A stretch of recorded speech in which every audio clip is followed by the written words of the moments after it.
Likely included in that assistance, the first group of Cuban migrants stuck in legal limbo in Costa Rica. They are now in Mexico as part of a pilot program to help them make their way north to the U.S.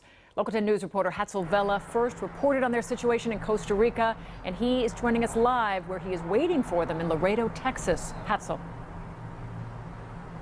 And Lori, the reason we're in Laredo, Texas, that's because this is one of the more popular entry points for thousands of Cubans who have been using the southern border to get to America. Let me go ahead and show you something here. This is the bridge they call Bridge 1, which is over the Rio Grande, also called the Laredo International Bridge. This is the bridge that Cubans cross from Nuevo Laredo, which is on the Mexican side, to Laredo, Texas here. They simply walk across it.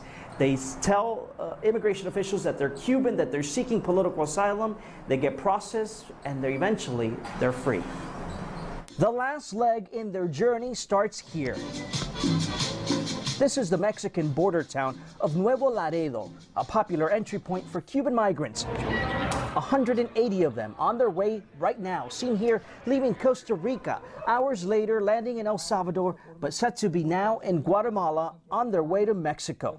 The price tag, $570, and they still have to come up with money to cross all the way through Mexico and into the U.S.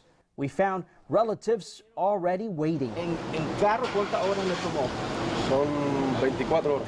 Daniel Caraballo lives in Hialeah, drove 24 hours to get here. He's been here on the American side, waiting 3 days. He's waiting on 6 migrants. 3 of them are his cousins from his hometown of Holguín. The others are just friends. He plans to drive all of them back to Miami.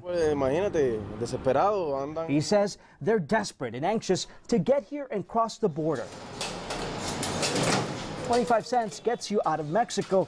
Then they walk over this pedestrian bridge. It is here at the Laredo International Bridge where Cubans realize this is the end of their journey. From here on out, we're on American soil. Unlike other migrants, when they get to the security point, Cubans simply state they're seeking political asylum. Caraballo points to where they get processed, says sometimes it could take hours, a whole day, before they're finally released. And again, we're talking about 180 Cuban migrants now said to be in Mexico. Again, this is only 180 out of 7,800 who are still in Costa Rica. We're getting word from the Costa Rican government that starting next week, they're going to do 2 flights a day so that they can speed up the process. Reporting live tonight on the U.S.-Mexican border, Hatzel Vela, Local 10 News.